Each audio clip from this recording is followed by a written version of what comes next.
ముంబైలో సాయి పూర్ణిమ పేరెంట్స్ కు నిరాశ మిగిలింది. ఆమె వారితో కలిసి వచ్చేందుకు ససేమిరా అనటంతో తల్లిదండ్రులు హైదరాబాద్ కు తిరుగు ప్రయాణమయ్యారు.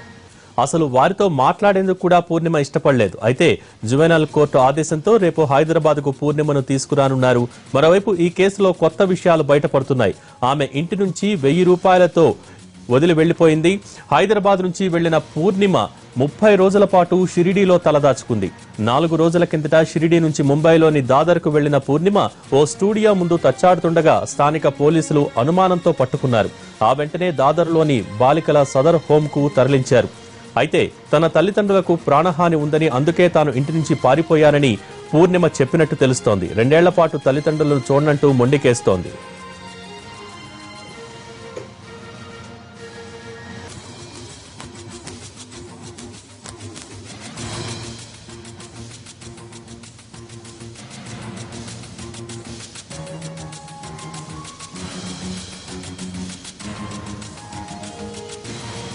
ఈ వీడియో చూస్తే అర్థమవుతోంది పూర్ణిమ ఏం కావాలనుకుంటోందో. సోషల్ మీడియా ప్రభావం ఆమెపై ఎక్కువగా ఉన్నట్టు తెలుస్తోంది.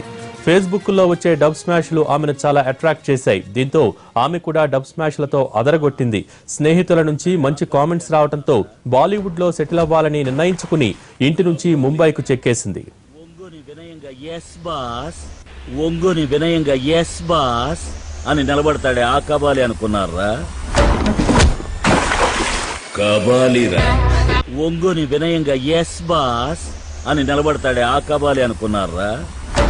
సాయి పూర్ణిమ తల్లిదండ్రులు హైదరాబాద్ కు తిరుగు ప్రయాణమయ్యారు. దీనికి సంబంధించి పూర్తి అప్డేట్స్ మా ప్రతి శర్మ అందిస్తారు. శర్మ, పూర్ణిమ తల్లిదండ్రులు మాట్లాడేందుకు ఇష్టపడలేదని తెలుస్తోంది. ఎందుకు, అసలు ఏమంటున్నారు వాళ్ళు? హైదరాబాద్ తిరిగి వచ్చేస్తున్నారా? దానికి సంబంధించి డీటెయిల్స్ ఏంటి?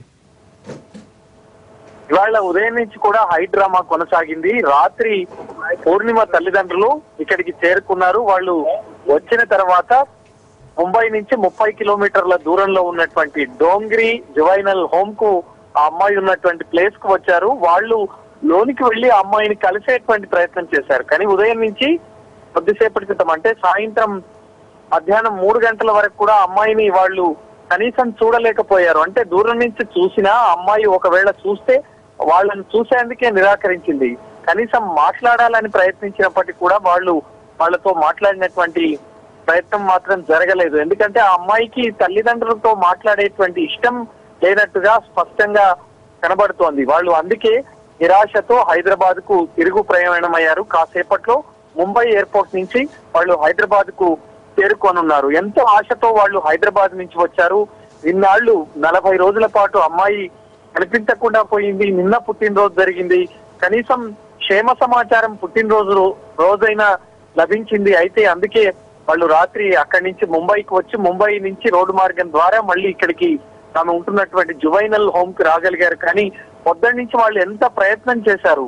తన చిన్నారి చూసి ఆమెతో మాట్లాడాలి. ఎందుకంటే 40 రోజుల పాటు దూరం అయింది కాబట్టి ఆమెతో మాట్లాడి నేరుగా తీసుకువెళ్లాలని వాళ్ళు ప్రయత్నం చేశారు. కానీ హైదరాబాద్ లో ఆమె పైన మొదట మిస్సింగ్ కేసు నమోదైంది. ఆ తర్వాత కిడ్నాప్ కేసుగా మారింది.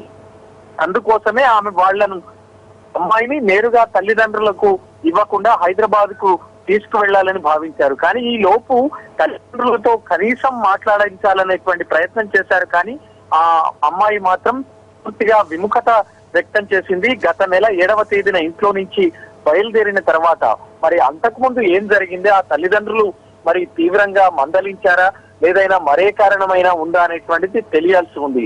మరి ఆ మనస్తాపం చెందే 7వ తేదీన ఆమె ఇంట్లో నుంచి స్కూల్ కు వెళ్తానని చెప్పి బయలుదేరింది. మరి అక్కడి నుంచి రైల్లో షిరిడి వెళ్ళింది.